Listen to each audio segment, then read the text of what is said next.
Podor TV xam ngeen ne bu baax ne commune Patte d'Oie dafa bokk ci commune yi nga xamante ne dafa regorger ressources humaines ba tax na qualité de débat bi dafa war a kawe lool non seulement dafa war a kawe mais li ñuy xaar ci ñi nga xamante ne ñoom ñooy jiite mooy les dirigeants politiques soo waxee dirigeant politique dafay dem ci ñi nga xamante ne ñoom ñooy def politique di ko commencer ci mairie bi donc nga xamante ne moo koy incarné du madame le maire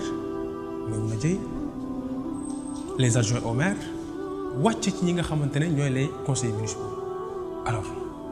il est clair que bu coow amee wala wax am foog parfois ñuy daje pour mën a waxtaan cadre de concertation boobu li ko mën a andi lenn kese la mooy ay idées yoo xamante ne yenn saa yi dinañ toog ñu waxtaan ci lu ñeel commune Patte d'Oie wax nañ ko fi waxat ko fi muy configuration bi muy tey li nga xamante ne mooy li fi nekk actualité ñu waxtaan ci yàggul dara dégg ngeen coow li bu bari lool ñu accuser madame le maire de détournement montant de 9 millions. Alors ce qui s'est passé mooy les conseillers dañu def seen benn collectif alors ñu ne d'accord ñu ci tey madame le maire ni mu décaissé une certaine somme d'après document bi nga xamante ne moom moo jàll ñu ne mu fuité bordereau de mandat la boo xamante ne 12 millions de francs CFA au total. Alors commission sociale bi nga xamante ne moo nekk ci mairie bi ñoom nee nañu 2 millions la ñu njëkkoon wax que mooy baax après ñu def seen estimation ñu ne foog ñu doolaat benn million donc 3 millions mooy doy donc loolu ñoom lañu jàppoon ne moom la ñuy décaissé à la perception. Il s'est trouvé que ci bordereau de mandat bi la somme totale c'est 12 millions de francs CFA. Alors les conseillers se sont posé la question de savoir c'est-à-dire fan la yeneen 9 millions yi jaar moom la ñu laaj madame la maire Maimouna Dièye dégg ngeen ko def na son point de presse expliqué na li nga xamante ne ni moom la jàpp ne foofu la def xaalis bi c'est-à-dire que mooy que ne dafa tombé woon ak ay événement parce que tey bi ñu déggee sa xaalis boobu c'était pour un événement précis mu nekkoon fête de Pâques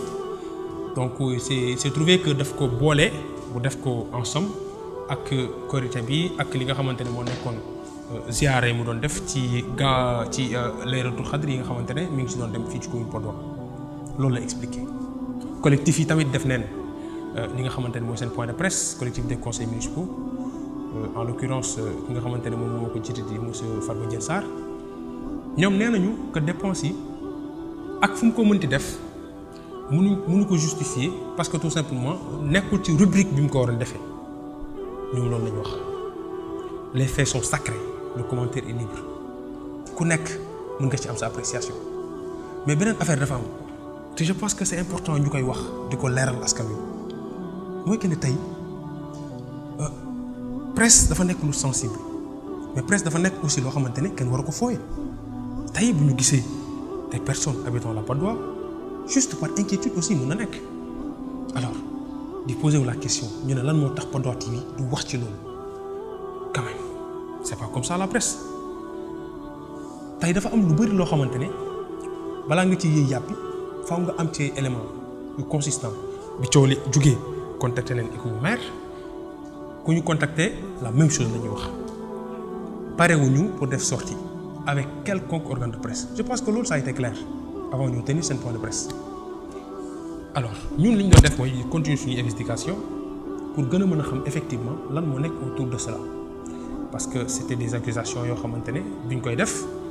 dafa tombé ak tey li nga xamante ne ni moom la ñëpp di wax muy les élections donc kenn xamul effectivement lan moo nekk ci ginnaaw donc il fallait que ñu toog jël suñu temps pour xool est-ce que dafa am déséquilibre par rapport ak information bi mais est-ce que aussi amoon na la véracité des propos par rapport ak li nga xamante ne moo jot a génn juste pour wax ne que dafa am professionnalité li ñuy def dañ koy incarner parce que tout simplement dañu jàpp ne pour que information yi mu mën a am qualité il faut que aussi mu nekk les faits tels qu'ils sont beneen bi ci topp mooy ñun dañu jàpp ne Patte d'Oie ñun ñëpp ñoo ko bokk c'est-à-dire kenn ku ci nekk am nga sa xalaat mën nga ko joxe mën nga ko wax yaa xayti nañ ko def dans la plus grande transparence ak élégance ñu bàyyi di basé wu ci ay allégations juste pour détruire des personnes parce que amul njëriñ. wax nañ ñu ko fi ñun en tant qu'organe de presse waxal nañ ko fi des hommes politiques waxal nañ ko fi ñeneen ak ñeneen ak ñeneen tey le maire sortant Banda Diop bu ñu fi nekkee lan lañ doon wax waa Padoa TV Banda Diop lañ àndal tegul ci dara madame le maire moom la jëy toog na lan la ñuy wax Padoa TV madame le maire lañ àndal fan lañ ko teg du ci dara dañuy bàyyi ñu wax ñun ñu nekk suñu liggéey li am solo mooy bu ñu amee lu ñu war a def. wala ñu war a trouver tey loo xamante ne ni muy jëmale askan wi kanam je pense ñun suñu wàll dinañ ko jéem a bay ba mu mat sëkk bay suñu waar ci li nga xamante ne mooy liggéeyu journalisme parce que tey dafa nekk loo xamante ne pour que kenn ku ci nekk mën ci jàng wala jële ci li nga xamante ne moo am solo par rapport ak commune bi nga xamante ne moom lañ nekk parce que Padoa ñëpp xam nañ ne c'est une commune boo xamante ne nii muy Buldeuse en tant que tel muy Grand Médine muy cité Soprim extension nga dem ba cité Damel ak yeneen cité yi nga xamante ni yëpp ñoo ci nekk fépp foo dem am na tey des personnes calées yoo xamante ni war nañ mën a waxtaan ci lu ñeel commune Padoa mais dañ leen jox benn exemple ci élection locale yi dañoo bëggoon def ay débat mais dañu jël recul après pourquoi parce qu'à un moment donné il faut savoir prendre des décisions yoo xamante ne dina andi tranquillité pour ne pas écorcher la cohésion sociale dañu jàpp ne c'est important parce que bi ñu defee suñu chronique bi nga xamante ne ñu ngi ko tuddee fële ci Grand Médine alors dañu waxoon ko dañuy def des débats ci local yi nga xamante ne moom lañ génnoon mais dañu gisoon tool yi dafa bari amoon na sax ay suppositions yoo xamante ne tegul woon ci dara nit mën a téye wala loo xamante ni war nañ ko mën a wax mu leer ci bopp nit ñi ay diw dafa far fii kii lii la def kii lii la àndal ci tegul ci dara moo kii bu fekkee dañ bëgg def politique bu fekkee dañ bëgg defar gox bi ñu gox bi ñor nag laay waxal ñu gox bi ñor faaw ñu andiwaat suñu xel ci l'essentiel mooy liggéey te booy liggéey warul ànd ak ay wax yoo xamante ne dafay yàgg il ne faut pas diviser pour mieux régner il faut passer à l'action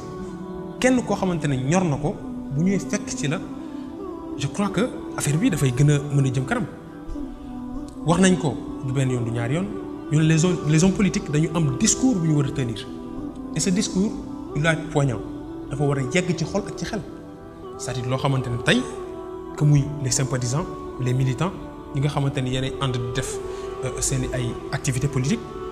ñëpp dañu war a am conscience que ne tey képp ku jóg dafay wax pour defar wala dafay def pour loo xamante ne ni dina jëmale commune bi kanam tey boo jëlee le volet sportif gis nañ fi tamit coow loo xamante ne ni heureusement dañ naan heureusement ba jëmul kaw trop parce que fii nga xamante ne mooy terrain Thiely bu Padoa dañu toog jékki saay rek gis benn ñu installé fa benn case boo xamante ne ni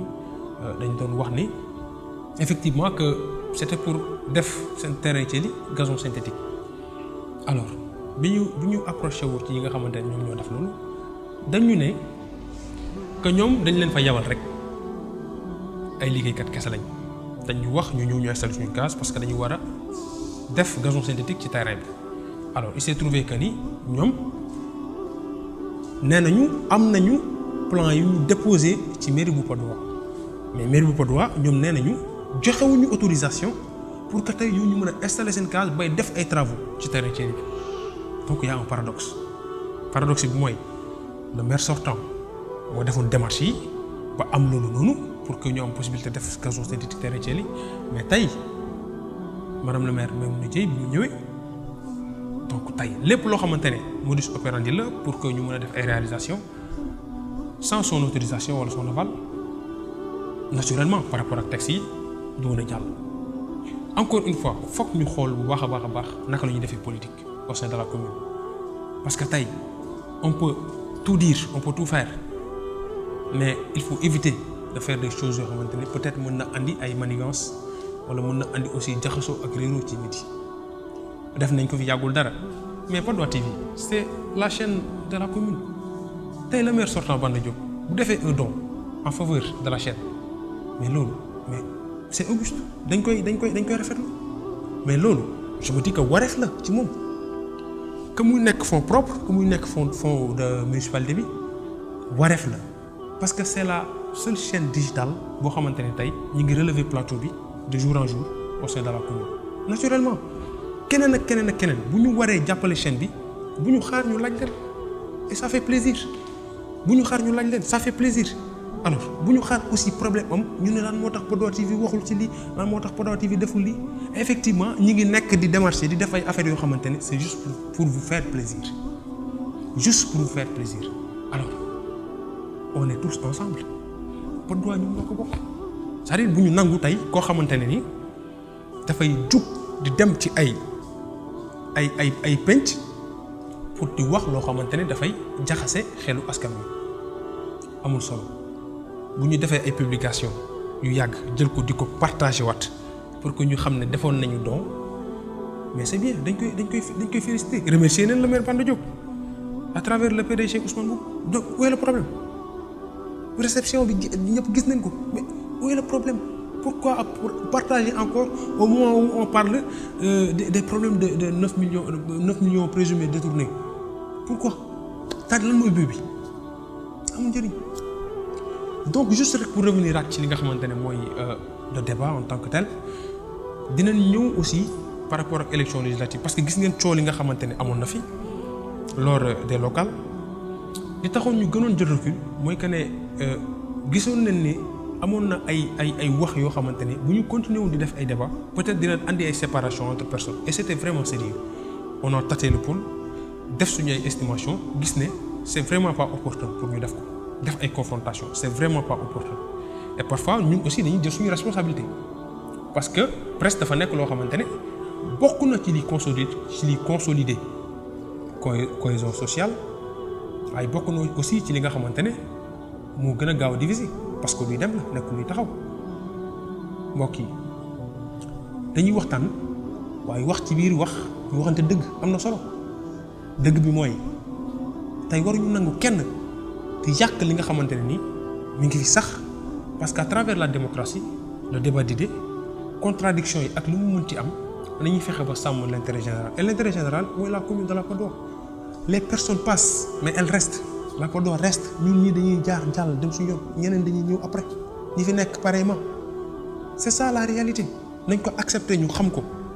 mbokk yi dinañ jox di daje bientôt ci ay numéros yu bees ay chroniques yu bees mais aussi ay concepts yu bees loo xamante ne dina am rapport ak les élections législatives du 31 juillet 2022 par rapport ak campagne bi dinañ ci liggéey aussi ñi nga xamante ne nii ñu ngi pare pour battre campagne pour tout ce qui est commercial mën ngeen rapprocher auprès de la direction commerciale ci Padoa TV donc numéro bi dina jàll après ci écritel bi mën ngeen ñu contacter bu ngeen bëggee aussi tey lépp loo xamante ne dafa am rapport ak sport ak tout ce qui est publicité mën ngeen contacter numéro boobu di jàll ci écritel bi dinañ jox dig daye bientôt ci suñu chaîne Padoa TV ak ci plateforme yëpp yi nga xamante ne ñu ngi sur le net jaa ngeen jëf